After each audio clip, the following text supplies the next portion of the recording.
Mtazamaji, tuanze na taarifa ambazo tumezipokea kwenye chumba chetu cha habari usiku wa leo, na ni kwamba jaji wa mahakama ya juu zaidi Mohamed Ibrahim amefariki katika hospitali ya Aga Khan jijini Nairobi leo saa 10:30.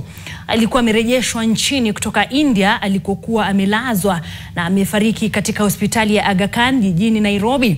Baadhi ya wanasheria na majaji wameanza kutoa salama za rambirambi kwa jaji Ibrahim ambaye amefariki akiwa na umri wa miaka 69. Wakili Gitobu Imanyara amesema kuwa amepokea habari za kifo cha jaji huyo kutoka kwa familia yake. Jaji Ibrahim ni kati ya majaji wa mahakama hiyo ya juu zaidi nchini walioanza kazi hiyo mwaka 2011 baada ya katiba mpya. Amekuwa katika jopo la majaji waliosikiliza kesi za kupinga matokeo ya urais mwaka 2013 na mwaka 2022.